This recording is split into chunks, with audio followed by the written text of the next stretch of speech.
Welcome to the Entrepreneur Motivation Podcast. I'm your host, Chris Bello. Today I've got my friend Rick Doherty. Dang it, I've like practiced it a few times. I was like Doherty. Oh, you told me all the ways not to say it, and now I'm thinking of those names. But Rick Doherty, is that sort of correct? Nailed it. Awesome. With Vandemic Camper Vans. And we talked about this. We actually met at like a guys' night dinner that was set up with some mutual friends. And you've got real estate experience, you've got a camper van business, conversion van business.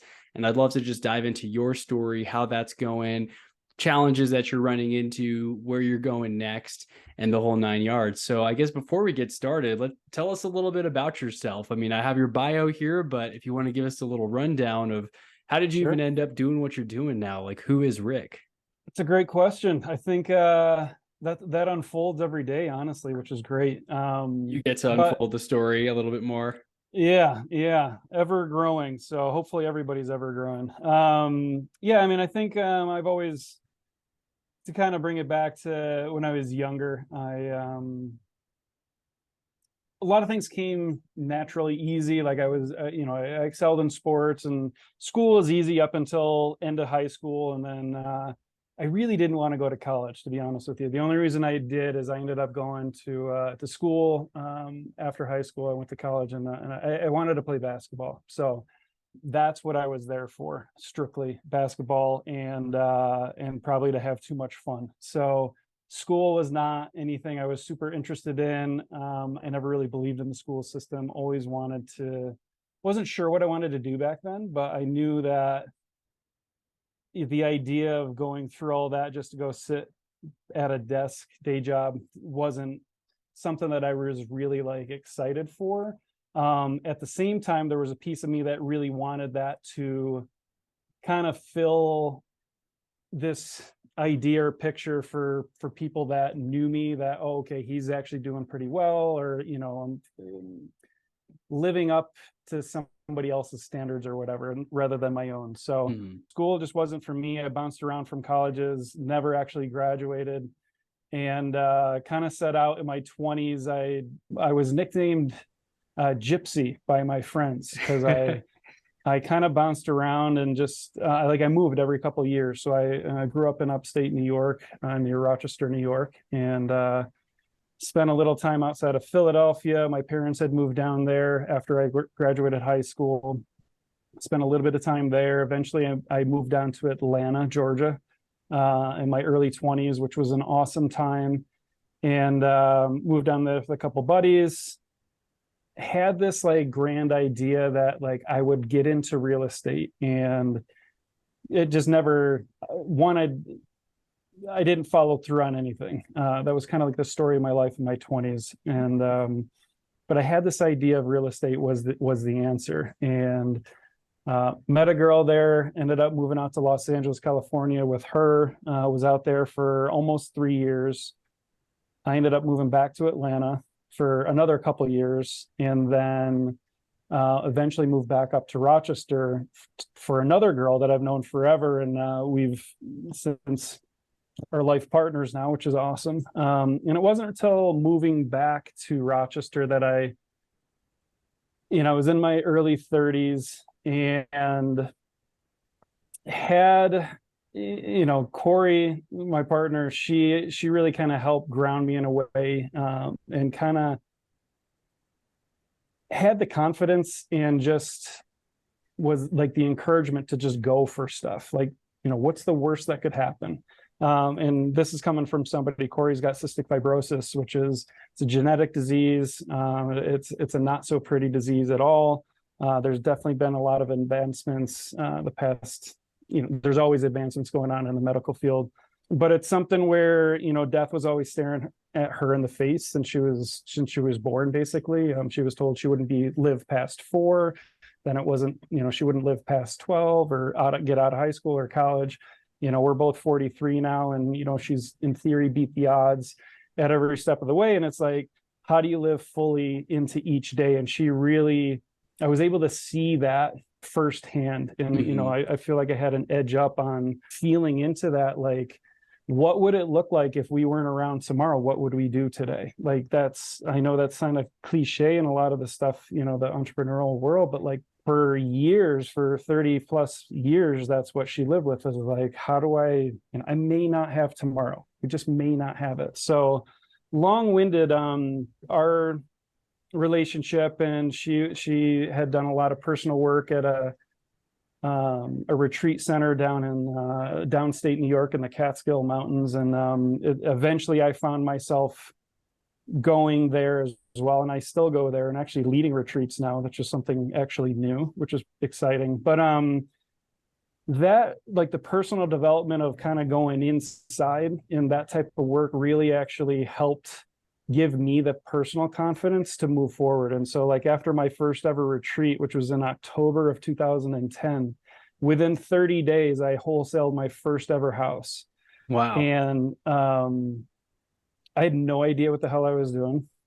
I had no money at the time. Like, I was dead broke. I had $50. So this is a completely true story. Like, I had $50 to my name that I felt like I could spare, but like, I was at a point where I was in banking. Again, I had that good job. I was miserable underneath. Like, it was just a mask.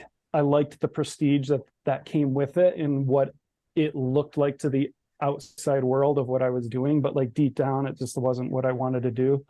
But yeah, so I had $50 to my name. And so I could afford 9 Bandit signs, a Sharpie, a little track phone, back in the day. And I was able to buy like 50 minutes. And so I put out 9 Bandit signs, and within 30 days, I was able to, I wrapped up a deal, and I made $1,000 on that first wholesale deal. Wow. Which isn't a lot of money, like, right now.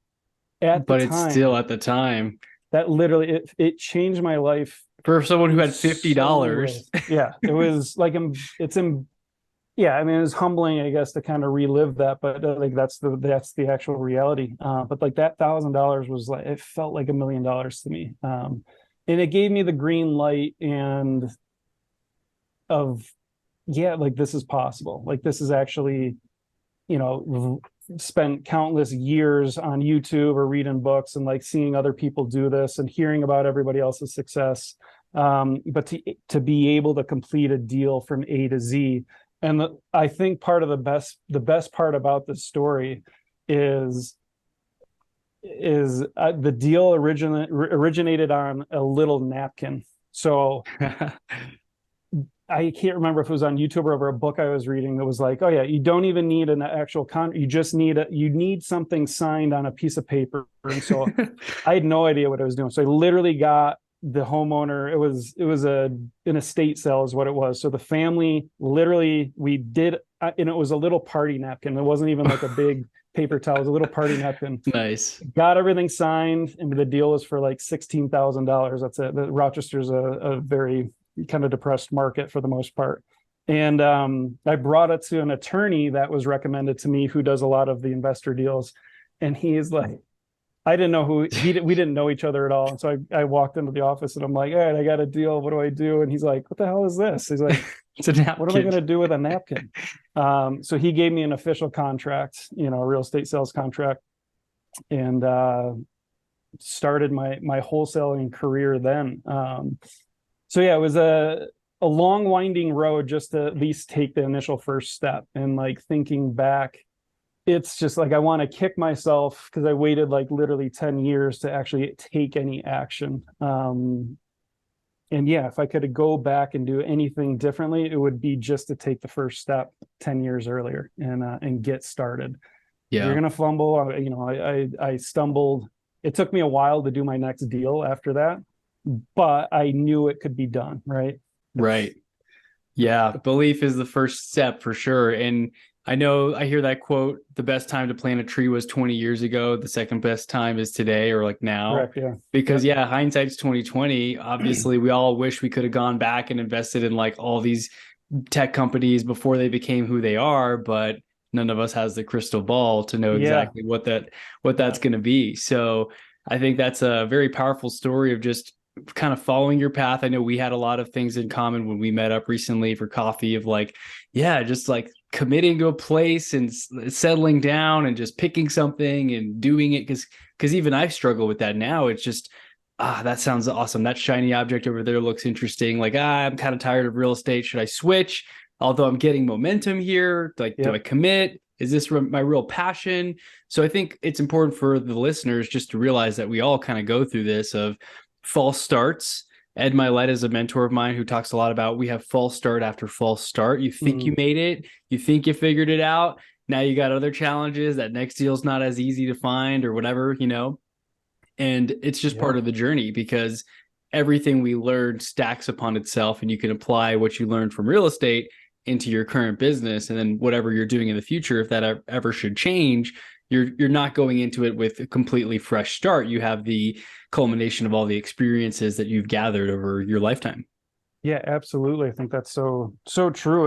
And I still struggle from I'm better now with the shiny object syndrome, but like I'm not as focused as I could be, for sure. Even now I'm 10 years into, this whole other entrepreneurial journey. And I've dabbled in a lot of different things over the years, crypto, and I had an Amazon, like I paid for like an Amazon drop shipping store that did well for a few years, and then it just kind of fell off the face of the earth in a way.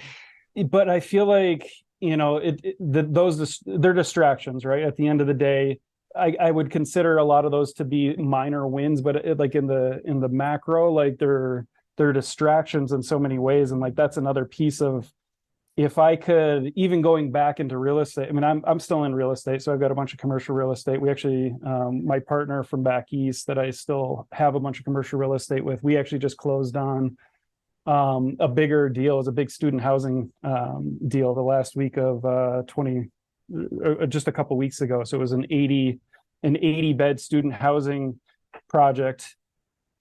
Ironically, in the town that I went to my first college at, which is kind of crazy. Wow. It's a small little town like this. There's two schools. There's two small little state schools that each have maybe like 2,600 students, super small. So there's only about 5,000, I think, students between the two schools, or at least there was at the time. Pick a lane and stay in it until you get really good with it. Like, I mean, Yeah. I get a lot of, not as much anymore just because I'm removed from the Rochester market a little bit, but I'm in Denver now, and not as involved in real estate here as I am back east. But I get a lot of people that still kind of reach out and for some mentorship or whatever. And like, if I could give any advice to anybody, it's just real estate specific, is if pick one thing, get really good at it, right? So if it's wholesaling, put your head down, learn everything you need or can, and stay with that, because I think within a year's time, you can literally dominate any particular market if you just put your time and effort into one thing.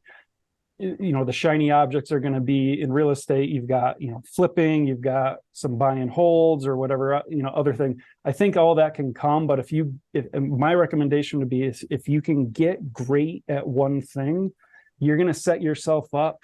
You're going to be so much further ahead of everybody else around you for the most part. The rest of the stuff will come easy at that point. One, because you're going to have a bunch of capital to work with.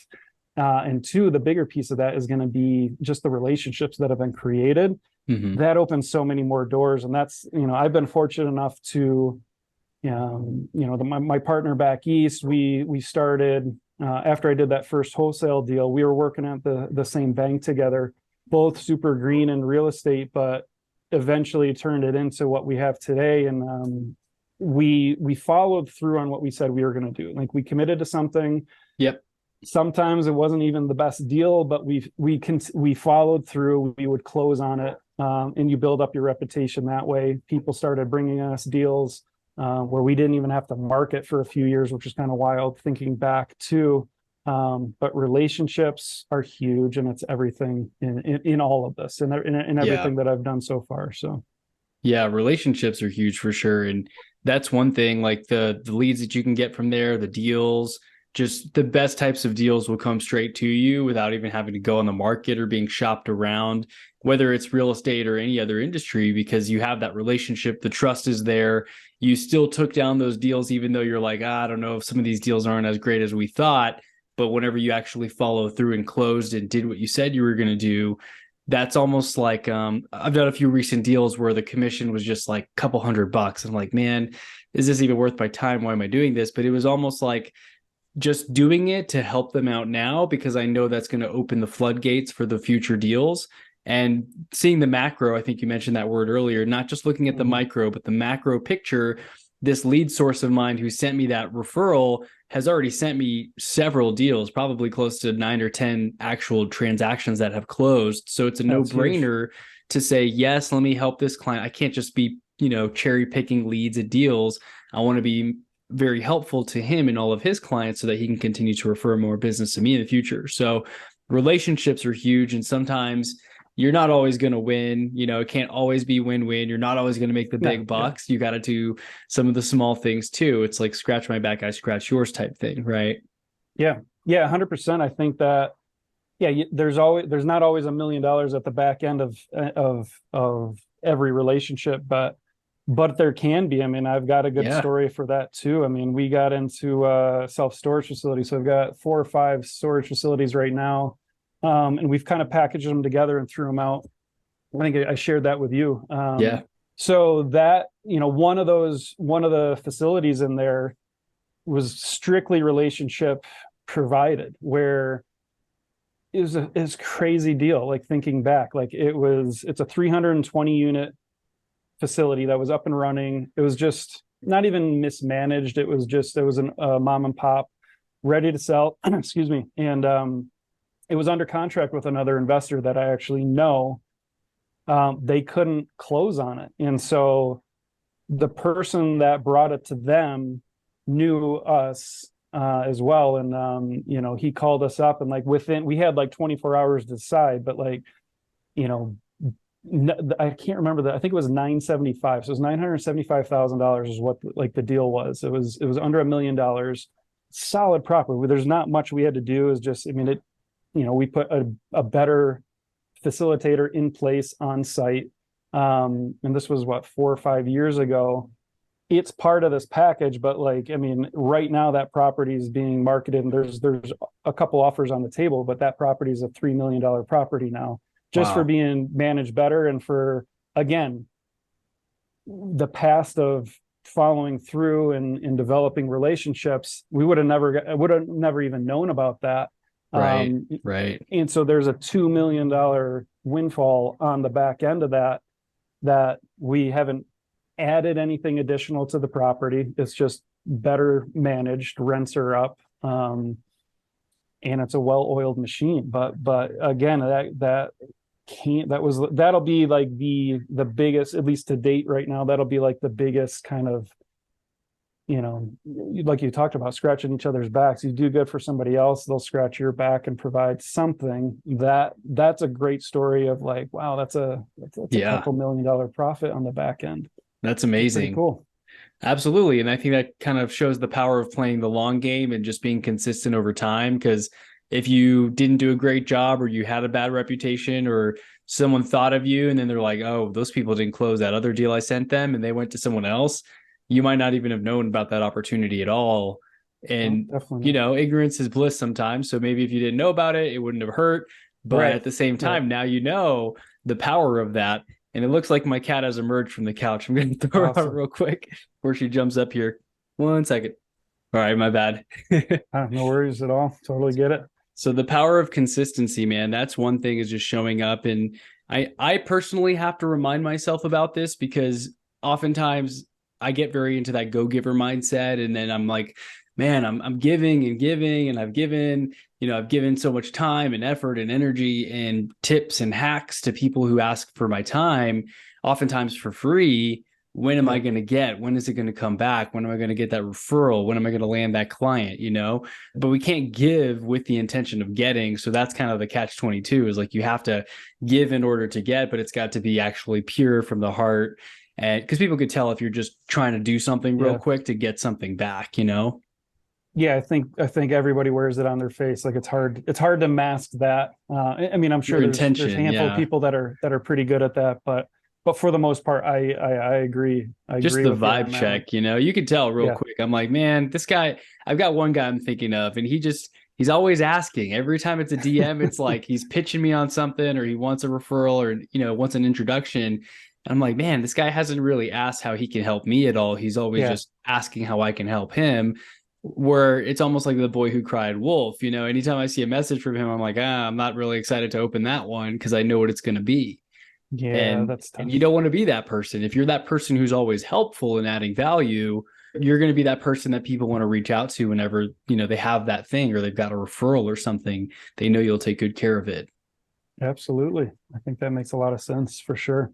Yeah. And so of course I got that vibe with you when we met, when I'm like, like traveling, and you love, moving around and real estate. And now you've got the bigger vision too, with just the camper vans and what you guys are working on, and like the branding and stuff. So we could talk a little bit about that if you don't mind. I'd love to hear Sure. what you're up to. How did you come across this idea, this business model? Were you interested Yeah. in it? Like, how did that even begin? I started in 2020, didn't it?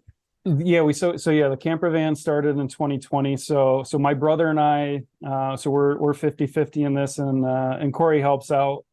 She's starting to help out a lot more with some pieces that we're adding. So she's working on a blog piece, and I had reached out to you a few weeks ago now about like adding a Podcast. podcast piece on Yeah. van life. But yeah, where it originated was so Dennis, my brother, he's kind of lived the whole van, nomadic lifestyle for a while. He was living out of his Toyota Tacoma by choice for, I don't remember, like a year and a half or whatever. This was probably back in 2018 into 19. Corey and I took our first ever van trip in 2019. And so that, we had like the lead up to that was we got we followed sucked into the old rabbit hole of YouTube, Oh yeah. van life. And so we were just like, I don't know, we both of us love the idea of just like the freedom of, waking up where you want, when you want. We like camping, but like the idea of van life was, you've got a roof over your head, you've got a fridge, you've got power, you've got a comfy bed, you've got all the amenities of like maybe a studio apartment on the road, and you're compact enough where you're not limited to where you can go. You can go to all the national parks. Mm-hmm. So we had been following a couple other couples online that were one in particular that was working their way down from they were down in South America, but they had started in Canada and were just on this open-ended quest of travel, and they were documenting the whole thing. And we just, that was our weekly TV show that we were watching. Mm-hmm. Fell in love with them and like the idea, and we're like, well, shit, we need to try this. So we Yeah. rented a van for our first trip, and we ended up taking a decent sized trip. It was a 16-day trip. We left from Denver and worked our way west, like to Napa, San Francisco, down to Big Sur, Big Bear, or not Big Bear, I'm sorry, Yosemite, Tahoe. We hit a bunch of places, the Salt Flats in Utah, and Very cool.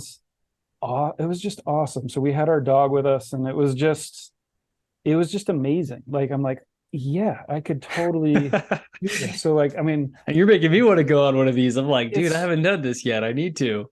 it's just, I mean, in today's world, I mean, there's so many people now because of COVID. A lot of people are just being like they're able to work from the road. Like Yeah. from a Remote business work. standpoint, it's been great.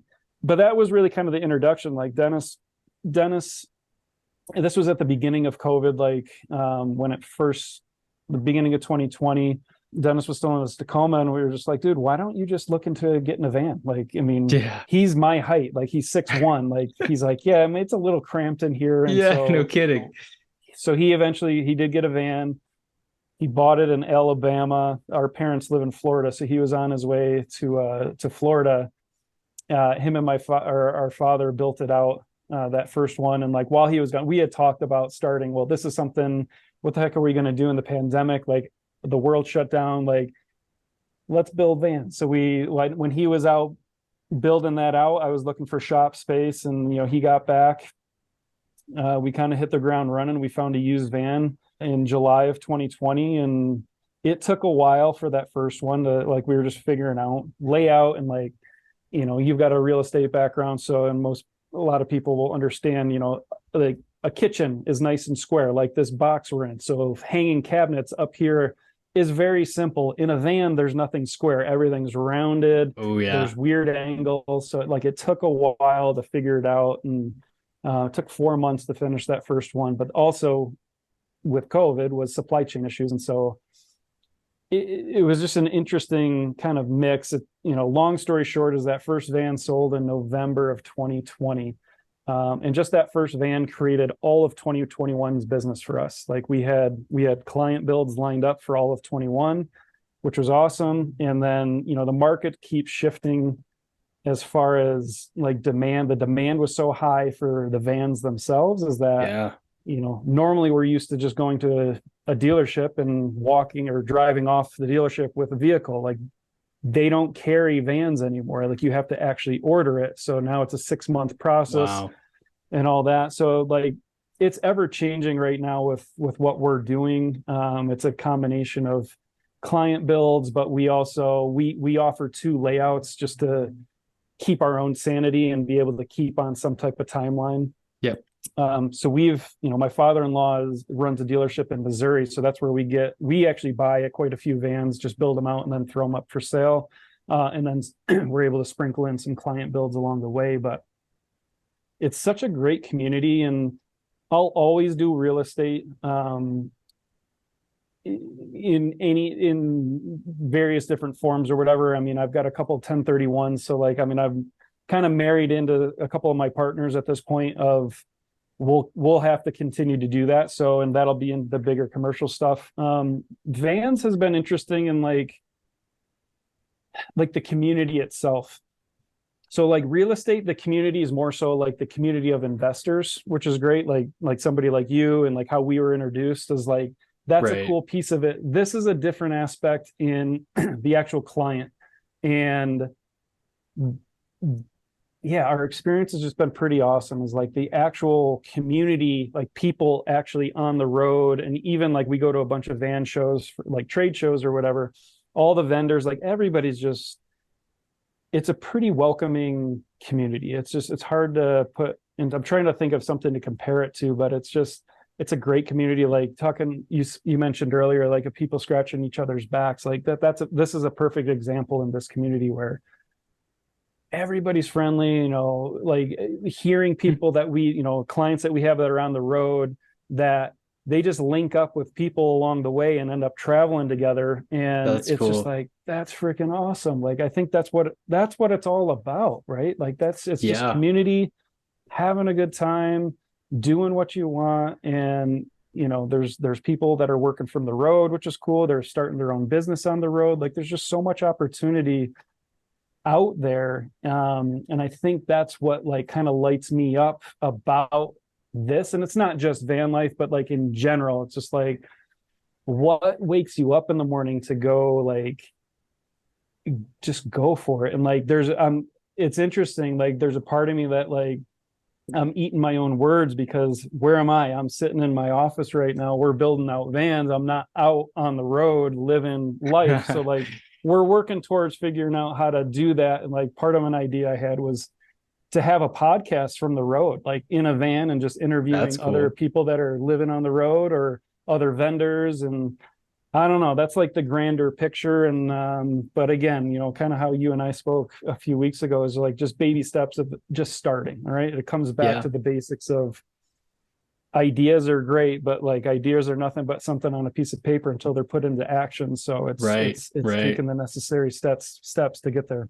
Yeah. And just starting off small, starting where you're at, I'm realizing more and more that you don't have to have some grand plan and amazing 20-page business plan. Just like most people just get started. They do their first deal on a real estate napkin type thing, and you learn along the way. And then you had the template to do that next deal on the proper documentation or like a legit real estate contract, So same thing with the vans. Like you're going to continue to grow and interview amazing people and learn from other vendors that maybe you like meet a Swedish van manufacturer or something, and they don't care about sharing competitive secrets because you're not really in the same markets anyway, but they're just like traveling here to see if they can get new business. You know how it works, where people are very collaborative and it's not quite as competitive as you would think sometimes. Like you just mentioned, the community is amazing.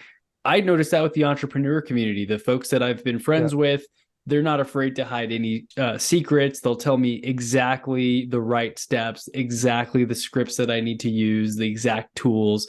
There's not like they're trying to pull the wool over my eyes and be like, nah, that's too good. I'm not going to tell Chris that, you know? Yeah. So as we continue to take action on that, I think we're just going to refine our crafts and continue to grow the business. Like, I think you guys are building a really cool movement and like a brand, and you're looking to the podcast to embody that and interview people from the van on the road.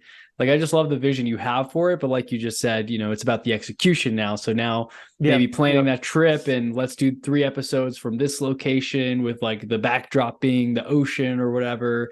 So turning that into reality would be like the next, you know, step for you guys for sure. And I'm excited to follow that journey. Yeah, super. I mean, it's exciting. Like, I mean, I'm scared to do it. Like, I'm not gonna lie. Like, yeah, it feels like a big undertaking, especially with everything that we have going on here. But but it feels important to do. And I think you just touched on something that resonates really deeply within me is the piece around like you know, the entrepreneurial community shares, like nobody's afraid to share with how to get to someplace, or like how to take the next step or whatever. Here's a tool that I'm using that works for me. Maybe not everybody knows about it, but maybe implement this or something. Right. I remember in the beginning of my real estate journey, I kept everything in. Like I didn't fully understand that there's so much abundance of all of this that we're doing. Like in real estate, it was wholesale, you know, wholesaling deals at first, and then flipping houses. It's like, yeah, it can be competitive at the same time, but there's so much out there. Like, there's never a shortage of quote unquote deals. Like, there's always stuff going on. And like, you know, part of the idea with a podcast with here is like a subset group that I want to interview is other builders. And I've had a couple people like, well, why would you want to do that? Aren't you just going to shine light on? I'm like, yeah, but like, it actually opens up the door for it. It shows I'm completely transparent. Like, I'm not afraid to bring your competitors, somebody like that. Yeah, put them in the spotlight. At it as fully competitors, because we're all completely different. And right. At the end of the day, plus selfishly, you can learn. Like 100%, exactly. And that's it's gonna do nothing but better me and my brother here. Like, I mean, we don't know everything. There's always new technology coming out. Like, if we're not learning, we're not necessarily growing. So I just feel like it's an opportunity to, you know, the whole idea too is just to bring more people together, and it's open up the door. 2 years ago, van life was pretty taboo. I remember going back for a wedding back to Rochester in 21, and everybody knows me back there as like, oh, the real estate guy, Rick. And like, what the hell are you? Like, they didn't understand what it was. Why did you do vans? Yeah. Well, they didn't understand it. There's like, it's the whole Chris Farley bit of like living in a van down by the river. I'm like, yeah, kind of is in a way. It's actually pretty awesome though. Yeah. So now everybody kind of gets it. Like, it's just different, man. It's a different type of movement. But like, I don't know. I've always kind of been super optimistic about the world, and I'm somebody that, you know, I'll throw that out. If anybody knows me and I ever have tunnel vision on and only looking through that type of lens, feel free to smack me and like remind me of who I am. Like, I don't know. The world's a big place. There's so much to see and do out there. And yeah, I think so many of us get caught in the day-to-day and forget to look up while we're doing it. So yeah, I agree 100%. And a lot of people forget, you know, to stop and smell the roses, as they say, and life passes you by very quickly if you don't take a moment to do that. So the fact that you guys are leaning into what you love and you're passionate about it, the community, I'm excited for you, and it's making me be like, man, what can my thing be? I just literally recorded an episode about this. Like, I'm thinking about a brand and a movement, and how do I have something so cool people wear my logo on their merch because they can agree and back the movement, that whatever it is that I end up standing for. Because right now it's like, I'm kind of the real estate guy, I'm the automation dude, I know how to put some systems together. But what does that really mean? And is that important enough to somebody? Like, van life, I would imagine that you have such raving fans and customers that like they're all about it. Van life is all they do. They're completely mobile, off the grid, renewable resources like growing food Yeah. and things like that. I can imagine all of that happening within that community. So once you're bought in, you're like all the way in. And that's the power of creating what you guys are creating. So just wanted to share that, even though you're like, I don't really know what we're doing. I'm a little bit nervous about that next step. I'm like, I'm looking to you as you've got a little bit more together than I feel like I do. So we can all inspire each other. Your journey, man, it's just really cool to see from the real estate to finding, the girl. You moved back for the girl. You guys are now life partners. Following the little breadcrumbs, that little breadcrumb trail, it can lead you to some really cool places if you just listen to that voice. Absolutely, man. I think you summed it up perfectly right there. So true. So true. Yeah. And you can only connect the dots looking backwards because, I mean, if people looked at your life, like, what are you doing? You're moving all over the place. You're not going to have a stable career. How are you going to grow in a certain area if you're just moving all over the country? But now you can look back and be like, well, cool. That's where I met that partner. We're doing real estate deals. I still have friends there, have a community there, but now we live in Denver. So you can create the life that you want. I think that's another important takeaway, especially in this kind of global interconnected world. You're not limited at all. You don't have to stay. If you're not happy with where you live, move, follow your heart type thing. Yeah. Yeah. I think another piece to that too is like, I know something that I struggled with is like age, right? I'll be 44 actually in a few weeks. And that's weird for Happy me to early say. birthday. Thank you. I feel like I'm still a kid in a lot of ways, and I hope I always feel that way. But like, I think, and this is just my own like upbringing and like in like the beginning pieces of businesses, like thinking people were dinosaurs and like irrelevant, which is such a terrible way to think because like I think it's all tied together. Like it doesn't matter how old you are. You can, the story of, I think it's what Ray Kroc didn't start McDonald's until he was like, 55 or something. And it's just like, yeah. And the KFC guy too, 60 something. Yeah. He was in his 60s. And it's just like, yeah, just follow your dream or whatever, even if it's a dream or not, but like, don't think you're too old to start something. It may feel overwhelming. Like, yeah. We started this. Yeah, I was in my 40s starting the vans. It was something completely new. Like I had done real estate for a long time. Like that's all I did. And this was something new and it felt really weird. It's still at times I'm like, did we do the right thing here? Like, what am I doing? Yeah. It's just another tool in the tool belt. And like, I mean, I'm growing as a person, as a business owner. And it does keep me young in some kind of ways of like, I like just being able to connect with people because we have clients from, mid 70s, actually close to 80. And we've worked with somebody as young as their early 20s. And so like that, and there's a connection, there's always a deep connection. And a lot of these people will be lifelong connections, they just will be. It's just the type of people that are involved with this, which is great. And, it's just so that's something for me that like the age piece. I remember, thinking I'm feeling too weird old to about do it. this. Yeah. And like, I mean, I'm growing out of that, and it's just like, you're still a young buck yourself there. So it's like, well, it's all, I feel old. I'm like, oh, I didn't make it, quote unquote. Everyone's got those random goals for themselves, So is my life over if I didn't have like a net worth of $1 million by 30? Like, no, I'm learning, I'm growing. I've developed some really amazing skills because I've got the friends who are 19 or 20 and they're making six figures, 300, 400 grand a year at 19. And I was like, dude, I was going to college. I was playing video games. Like I had no goals at all. So I was a mess at 18 and 19. I'm like, dude, these 18-year-olds, like, man, they're built different. I mean, some of them, a lot of them are still playing Fortnite in the mom's basement type thing, but a lot of people who are driven and motivated, like the information is out there. If we're just willing to execute on it and most importantly, try to ignore all the shiny objects out there, that's the hardest part. We can do some really cool things. And I mean, I'm just getting ideas. I'm like, man, you guys could build like a Facebook community and have the 70-year-olds connect with the 20-year-olds and then they could travel together. There's so many things you guys can do.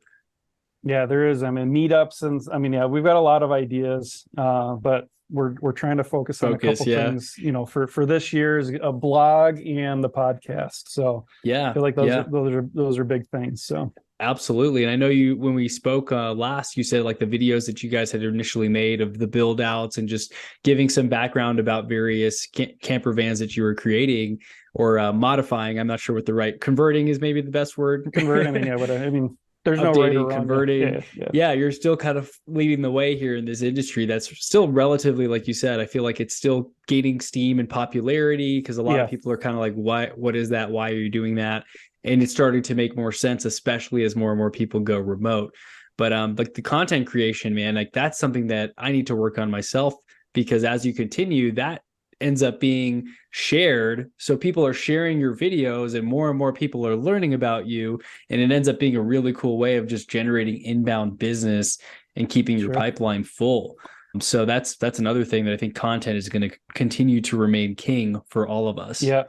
Yeah, I gotta stay on top of that too. It's tough. Like we go in waves. I mean, it's another full-time job, it feels like. And so that's like the figuring out of to have it not feel that way.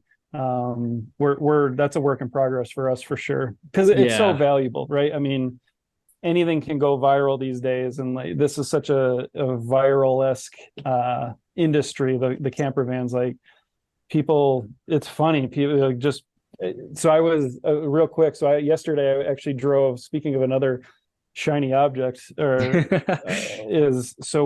bought a couple Forerunners at the end of the last year just for the vehicle tax write-off. But I found a management company that will rent them out for us through Turo, just because it's just something else. Okay, we need a tax write-off. Here's something on top of some of the real estate pieces. Like, so hopefully this will help generate a zero tax bill for last year, which would be great. But this company has locations, 5 or 6 locations. One of them's up in Provo in Utah. So I drove one of the Forerunners to Provo yesterday and then grabbed an Uber from Provo up to Salt Lake. And so you just never know. So my Uber driver, we super awesome guy. He's retired.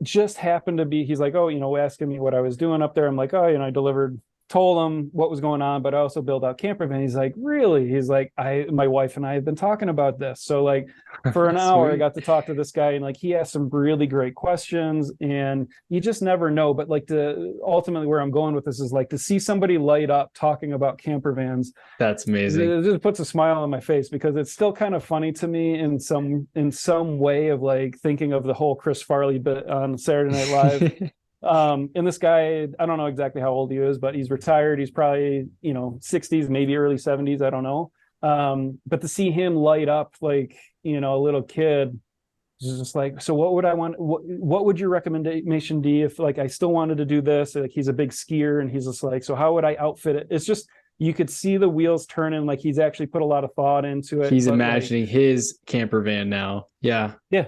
It was awesome. So it was a great, and that's a lead for us, honestly. I mean, it was a great, it was a great ride. It was well worth the hour trip, and but you just never know. But like just seeing how excited people are about this, and absolutely, it kind of keeps a smile on my face. Yeah. And I think it's important to continue to do those things and remind yourself of why you're doing what you're doing. So whenever you're having those days, it may even be helpful. I saw a business that I look up to kind of had this wall, like customer hall of fame or customer success stories. And anytime they're feeling down or like upset or frustrated, they can look at that wall of 5-star reviews and happy customers and smiling faces and all those different types of things. It's almost like a jar of happiness that you can refer to whenever you need a reminder of why you're doing what you're doing. Because I mean, I sometimes just like, okay, whatever, I did this deal, I got paid, but like I just helped someone buy a house that their family is going to live in. Like that's pretty amazing for them. It may be a little bit monotonous on my side now, like, okay, checklist, talk to the title company, blah, blah, blah. All right, closing. It's like a series of checklists that I'm doing, right? Write a thank you card, send a letter, and they just moved into their dream home or their first home. So I've got to remind myself of like, this is very powerful. I need to remember the work that I'm doing, because I'm doing more than I'm giving myself credit for sometimes. Yeah, I think Corey is great at this, and like, Yeah. celebrating a Yeah. victory. Like, and it can be something, it doesn't have to be anything huge, but like, she's great at reminding us of like when we do sell a van or whatever, like just to take a Celebrate. second to drink. Yeah. And it doesn't necessarily have to be like, let's go out for a dinner or whatever, but like just acknowledge it. Like that's a big thing, right? Yeah. Like it's Yeah. it's a progression. It's it's another rung on the ladder of stepping forward, moving forward. And I know I get so lost in the day to day a lot of times. Like she's great at grounding and remembering. And again, comes back to the beginning of all this of like, you know, She had to be, right? Yeah. who knows what tomorrow will bring, right? So it's just like we have today, we have this moment, live into it. Even if you don't think it's that big of a deal, it's bigger than what it may, it's bigger. The whole totality of it underneath, it's like an iceberg, right? You can only see so Yep. much Yep. underneath piece, way bigger and deeper. So that's, I think, a great reminder for me, probably to share with you and your community, is just like, yeah, don't take anything for granted, but like don't forget to celebrate the small wins because they matter. Yeah, that's such an important reminder. And, she sounds like an amazing person for sure. I know when we She talked and you said is. she's beaten the odds multiple times and just being a positive person and inspiring and just, it's a good reminder because I think most of us are like, yeah, we're all going to die one day. But are we really thinking about the mortality and like how we really don't know tomorrow's not promised Yeah. just because we're a certain age? I mean, every single day, like accidents happen, things happen, Yeah. right? So we've got to have that constant reminder. So everyone listening, hopefully like they're getting the powerful nature of this message of like truly being present, being grateful, taking time to celebrate the wins while still remembering your bigger vision and mission and purpose and like planning for the future, but also living for today. Yeah. So that's always a good Beautiful. reminder for all of us. So I really appreciate you sharing that message today. Really Yeah. powerful. My pleasure, man. It's been great. Awesome, man. Well, I've really enjoyed this conversation. What are your big goals for the year, big focuses? I know you said the content, the podcast. Yeah. Like, do you have Those are anything the two set in big ones. Yeah. stone? Yeah. The two big ones are, yes, we're going to be launching a blog here, probably, I don't know exactly the date, but we're going to say like by February 1st. And like Cool. ideally too, the beginning pieces of the podcast too, I'd like to have a start date of February 1st too. So those are the two big Perfect. things. Yeah, like those are the two main things, to be completely honest with you. And then like being able to visit family. Yeah. All like our family, both sides are just spread out all over the place. And Corey's got a grandmother who's she's turning 93 this year. And so we want to, since we moved out to Denver, she's, we've been able to see her at least once a year. And so that's kind of a must do, Yeah. just for our own like good. You just never know. You never know. So we want to make sure we see as much family as we can this year. Awesome. And that's a perfect excuse to take a van and make the Exactly. podcast, do some content. Yeah. You know, you can make It it a is. business trip for sure and just write off some of the expenses and the mileage. And that's the exact same reason we went to go visit some family of my wife's in El Paso over the Christmas holiday. Nice. It was just like, we don't really want to go to El Paso. We like Denver. We'd rather go hiking or skiing, but her grandparents are there and Yeah. they're not getting any younger. And just that message of like, you never know. Like I have none of my grandparents are alive. Like Yeah. they've all passed away. So she still has hers. Like make the most of that and go talk to Yeah. them. Don't be like me where I just threw Legos at my grandpa when he was sleeping. And I remember he got really mad when I was a kid. Those types of things. I didn't actually have conversations and enjoy Yeah. those moments. And now I'm like, man, I wish I could have asked him this and that instead of Yeah. just being a little demon child, So Yeah. Yeah. I can very relate to that. powerful. But Yeah. where Awesome. can people go to learn more about what you guys are up to follow your journey? Yeah. I'd be happy to link the website link in the show notes as well. I appreciate that, man. Yeah, Instagram's probably the easiest one. It's just at Vandemic Camper Vans. And then we try to do van build tours on YouTube. You can look up Cool. Vandemic Camper Vans. And then our website is just www.vandemiccampervans.com. Appreciate it. Perfect. You guys got the handles on all the platforms, so that's Mm-hmm. helpful too, because sometimes you got to add different numbers and underscores and things like that. Try to keep it simple. Yeah, I love it. Well, Rick, thank you once again for your time, my friend. And I'll let you know as soon as this goes live. Amazing story, amazing message. And just a lot of your story resonates with me too. Cause like, I feel like you are proving that you don't have to have it all planned. You don't have to have it all figured out. You can sort of go with the flow and things will click as long as you're intentional and taking action. So thanks once again. Absolutely, man. Appreciate you. Keep doing what you're doing, man. Thank you, man.